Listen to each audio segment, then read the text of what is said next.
요즘에는 이사 문화가 참 많이 발달되어 있습니다. 이삿짐 센터도 많이 생겼고, 또 이삿짐을 꾸리는 것도 포장이사, 반포장이사 해서 이제 이사하는 방법들도 아주 다양해지고 또 굉장히 편리해졌습니다. 그래서 과거에 비하면 이사하기가 굉장히 용이해졌죠. 과거에는 이사를 한다는 것은 굉장히 힘들고 어려운 일이었습니다. 이삿짐을 직접 꾸려서 이사를 해야 되니까 이삿짐 꾸리는 것, 또 이삿짐을 푸르는 것, 뭐 이렇게 해서 얼마나 많은 시간이 걸리고 얼마나 많은 그런 수고를 해야 되는지 모릅니다. 그런 불편함도 컸지만은 과거에는 현대에 비해서 이동이 별로 없었습니다. 그래서 살던 자기의 터전을 떠나서 새로운 곳에서 자리를 잡는다는 것이 그것이 참 큰 부담이고 두려움이었습니다. 직업상 이사를 자주 하는 분들이 있죠. 뭐 군인이랄지 또는 무슨 어떤 공무원 중에 이사를 자주 하는, 발령이 자주 나는 이런 분들은 뭐 이사를 자주 합니다만, 그렇지 않은 분들은 여간해서 삶의 터전을 떠나지 않았습니다. 특별히 시골에서 농사를 짓는 이 농부들은 웬만하면 이사를 가지 않고 자기 고향을 지키며 살았습니다. 저희도 시골에서 살다가 70년대 말에 도시로 이사를 했습니다. 그 동네에 거의 이사하는 사람들이 없을 때입니다. 그런데 할아버지 할머니가 돌아가시고 난 뒤에 저희 어머니가 오랫동안 아마도 기도한 끝에 내린 결정이었을 것입니다. 어머니의 결정에 따라서 이제 우리 식구가 다 그동안 살았던 시골 생활을 접고 시골에 있는 모든 걸 다 정리하고 이제 개척을 하듯 도시로 이사를 나왔습니다. 그동안 익숙했던 그런 삶의 자리를 떠난다는 것이 참 어려운 일이고, 새로운 환경에 적응하기까지는 부모님들이 얼마나 많은 고생을 했을까, 그런 생각이 시간이 가면서 점점 더 강하게 와 닿기도 합니다. 오늘 본문에 보면은 아브라함이 고향을 떠나게 됩니다. 그 떠나는데 그가 살고 있던 그런 삶의 터전을 떠나게 된 것이 그가 계획했거나 아니면 이사할 수밖에 없는, 떠날 수밖에 없는 상황이 돼서 떠난 것이 아니고 오직 하나님의 부르심 때문에 떠나야 했습니다. 오늘 본문 시작하는 1절에 보면은 여호와께서 아브라함에게 이르시되 너는 너의 고향과 친척과 아버지의 집을 떠나 내가 네게 보여줄 땅으로 가라. 여러분, 그 당시에 자기의 삶의 그 뿌리를 내리고 있던 그곳을 떠난다는 게 얼마나 어려웠겠습니까? 우리나라도 반세기 전만 해도 농경 문화 시대였습니다. 물론 그 후에 계속해서 산업화 시대로 이렇게 바뀌어갔습니다만은, 그때만 해도 고향을 떠나는 것은 정말 어려운 일이었습니다. 자신이 태어나고 자랐던 그 고향은 마치 어머니의 품과 같은 곳이었습니다. 비록 배가 좀 고파도 부모님이 계시고 또 함께 살아가는 가족과 친구들이 있는, 그리고 그 마을 공동체는 자신의 소속감을 갖도록 했고 또 마치 자기를 보호해주는 어떤 안전한 울타리와도 같았습니다. 그런 곳을 떠난다는 것이 정말 어려운 일이죠. 며칠 전에 어릴 적에 고향에서 같이 자랐던 친구를 만나서 어릴 적 이야기를 나누다 보니까 두세 시간이 어떻게 갔는지 모르게 훌쩍 갔습니다. 어릴 적 이야기를 하면 신이 납니다. 그 동심으로 돌아가는 것 같습니다. 뭔가 마음이 정화되는 것 같고 순수해지는 것 같습니다. 농경사회가 산업화 시대로 바뀌면서 많은 사람들이 고향을 떠났습니다. 그러면서 고향은 정말 그리운 곳이 되었습니다. 그래서 우리 노래 가운데 그런 많은 주제가 고향을 주제로 부르는 노래가 참 많습니다. 시에도 보면 고향을 그리워하면서 쓴 시들도 얼마나 많은지 모릅니다. 더군다나 이렇게 오랜 그 옛적에 아브라함이 살던 당시에 자기가 살던 곳을 떠난다는 것은 얼마나 힘들었겠습니까? 너의 친척 그리고 너의 아버지 집을 떠나라. 이것은 내가 터를 잡고 있는 그런 안전한 곳, 정든 곳을 떠나라는 것입니다. 이곳을 떠나기 위해서 전혀 계획한 것도 없고 준비된 것도 없습니다. 하루하루를 자기가 살던 그곳에서 그렇게 살아가고 있는 아브라함에게 하나님께서 어느 날 갑자기 내가 너에게 보여줄 땅으로 가라고 명령하십니다. 하나님께서 이렇게 말씀하신 것은 아브라함에게는 무척 당황스러운 일이지만 아브라함의 삶을 전체로 바꿀 수 있는 그런 기회가 되고, 또 이 하나님 말씀하신 것은 자기의 의지나 노력의 결과가 아니라 철저한 하나님의 부르심이었다라고 하는 것입니다. 하나님께서 아브라함을 부르셨다고 하는 것은 하나님이 아브라함을 택하셨고 아브라함을 만나 주셨다는 의미와 같은 것입니다. 창세기는 크게 둘로 나눠져 있어요. 크게 두 종류로 이렇게 분류되어 있는데 1장부터 11장까지 그리고 12장부터 마지막 장까지 이렇게 두 개로 분류되어 있습니다. 그 앞에는 하나님의 창조 역사와 그리고 인간이 쌓은 바벨탑이 무너지는 이 바벨탑 사건까지 족장 이전의 원 역사로 이렇게 기록이 되어 있고요. 그 후로는 12장부터는 아브라함을 부르셔서 믿음의 족장으로 세우고 계속해서 그 믿음의 족장들이 이어가는 그런 족장들의 이야기로 후반이 되어 있습니다. 이렇게 하나님께서 아브라함을 부르셨다는 것, 이것이 아브라함에게는 얼마나 큰 은혜고 축복인지 모릅니다. 이것은 아브라함뿐만이 아니라 오늘을 살아가는 우리도 마찬가지입니다. 이 복잡한 시대를 살아가고 있는 우리를 하나님께서 부르셨다라고 하는 것은, 그것은 엄청난 하나님의 은혜입니다. 우리가 하나님의 부름을 받을 만한 어떤 공로도 없고 우리가 하나님 앞에서 내놓을 수 있는 것이라고는 허물과 죄밖에 없습니다. 그런 미약하고 연약한 존재인 우리를 하나님이 택하시고 우리를 만나 주신 것입니다. 그것이 하나님의 부르심입니다. 하나님의 부르심에는 감사와 감격이 있습니다. 물론 하나님의 부르심이 얼마나 귀한 은혜인가를 깨닫는 사람일수록 그 감동은 더 클 수밖에 없습니다. 하나님이 우리를 부르셨다. 그것은 지금 내가 예수 믿고 구원받는다는 것입니다. 내가 지금 구원받고 하나님의 자녀로 살고 있는 것은 하나님의 부르심이 있었기 때문입니다. 그러므로 하나님의 부르심은 곧 축복입니다. 이렇게 하나님의 부르심이 축복이지만 그것이 진정한 축복이 되려면 그 하나님의 부르심에, 하나님의 말씀에 대한 순종이 있어야 됩니다. 하나님 부르심에 대한 순종이 있을 때 비로소 하나님이 나를 부르신 그 뜻을 깨달을 수 있게 됩니다. 하나님께서 왜 나 같은 사람을 그렇게 부르셨을까? 나는 알 수가 없습니다. 하나님께서 부르신 뜻이 있고 섭리가 있습니다. 우리가 그것을 금방 깨달을 때도 있지만 오랜 시간이 지나고 나서 깨달을 때가 있습니다. 그 깨달을 때가 언제냐? 하나님 말씀에 순종할 때, 아, 이래서 하나님이 나를 부르셨구나. 이것 때문에 하나님이 나 같은 사람을 그렇게 불러주셨구나. 하나님께서 처음 부르실 때나 일꾼으로 세우실 때나 다 하나님의 부르심은 그래서 감격스러운 것입니다. 우리가 이달에 부르는 찬양이 하나님의 부르심입니다. 하나님의 부르심에는 후회하심이 없네. 내가 이 자리에 선 것도 주의 부르심이라. 하나님의 부르심에는 결코 실수가 없네. 나를 부르신 하나님의 신실하심을 믿네. 날 부르신 뜻 내 생각보다 크고 날 향한 계획 나의 지혜로 측량 못하나 가장 좋은 길로, 가장 완전한 길로 오늘도 나를 이끄심을 믿네. 이게 우리가 부르는 찬양이죠. 하나님께서 아브라함을 부르실 때 아브라함은 하나님이 이루어 가실 그 위대한 일들을 그때는 알 수 없었습니다. 그게 얼마나 큰 은혜고 축복인 줄을 실감하지 못했을 것입니다. 그가 당장 해야 할 일은 하나님의 이 명령 앞에, 부르심 앞에 결단을 내리고 자기의 정든 고향을 떠나야 하는 것이었습니다. 그러나 하나님의 부르심 끝에는 반드시 축복이 예비되어 있습니다. 그 과정이 있습니다. 그 과정은 어려울 수 있습니다. 고난도 겪습니다. 깊은 사망의 음침한 골짜기 같은 그런 곳도 때로는 지나가야 됩니다.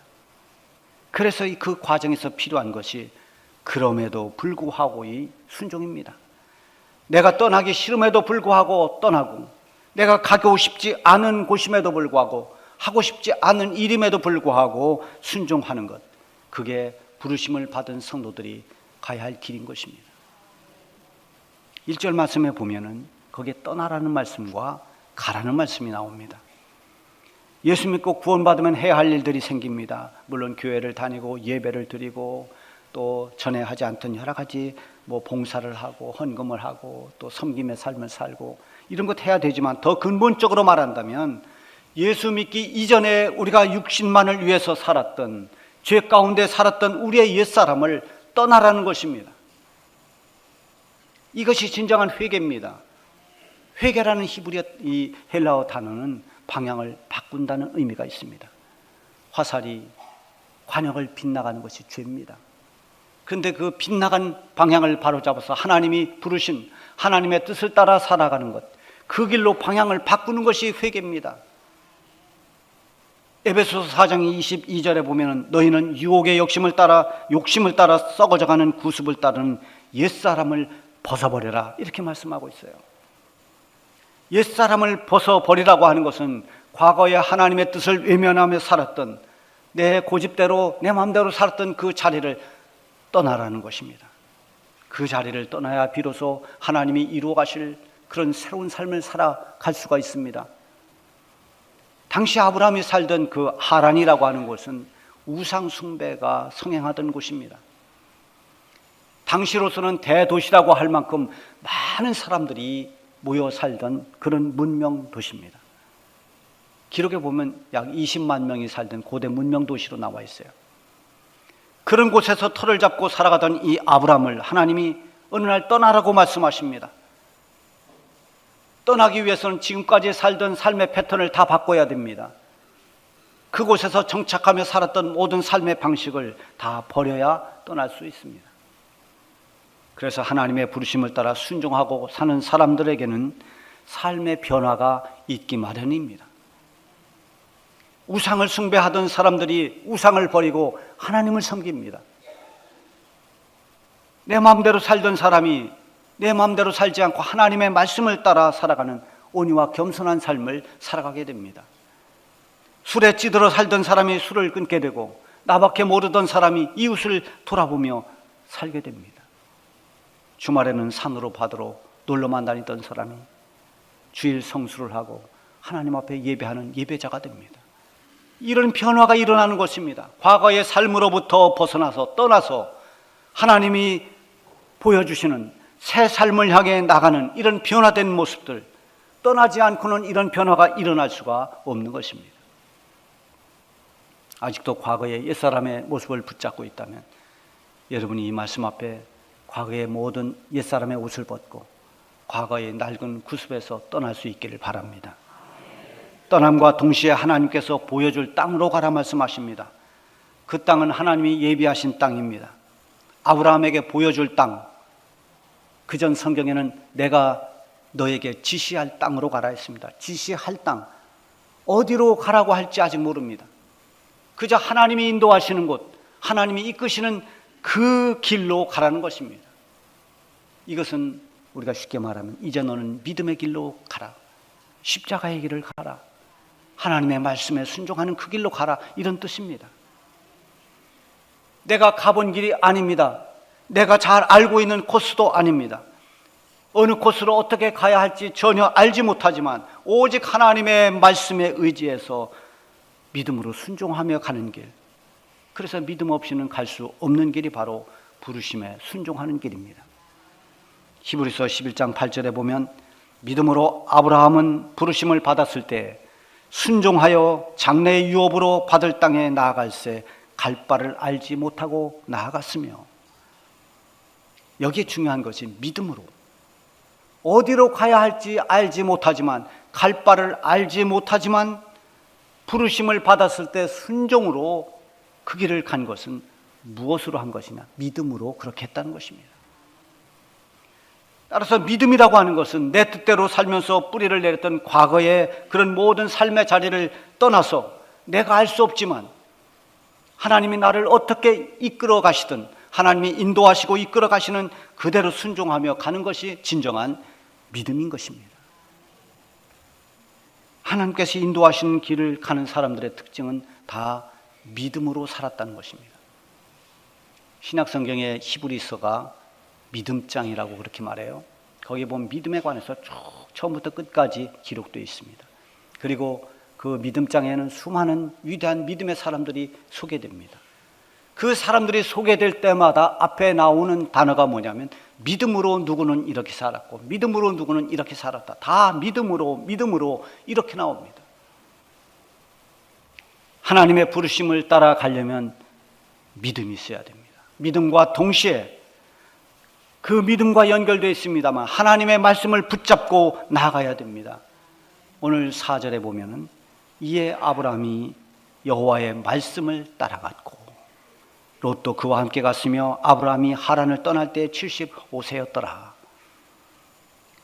아브라함이 되고 믿음의 조상이 될 수 있었던 결정적인 것은 바로 4절에 있는 것처럼 여호와의 말씀을 따라갔기 때문입니다.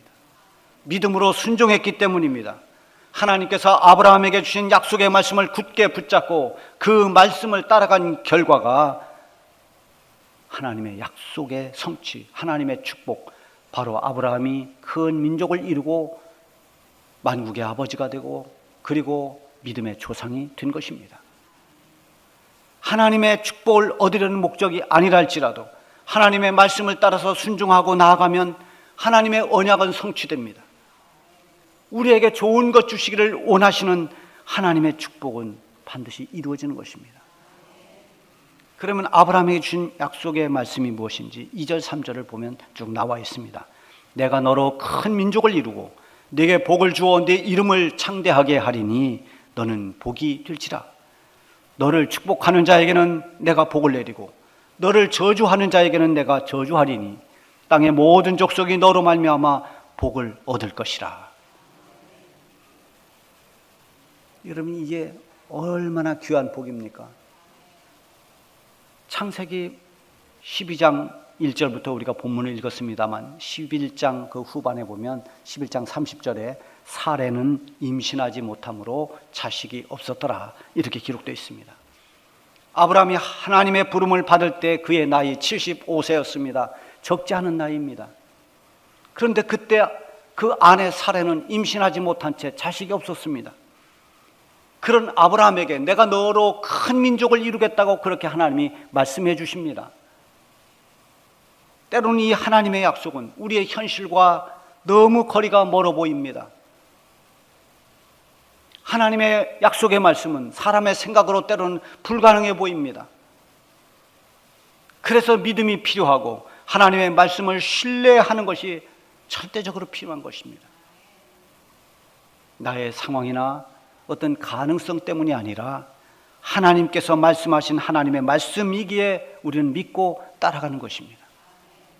물론 그 말씀을 붙잡고 사는 동안에 많은 시험도 있고 유혹도 있습니다. 그래서 믿음의 여정에서 요구되는 것이 인내입니다. 참고 견뎌내는 것입니다.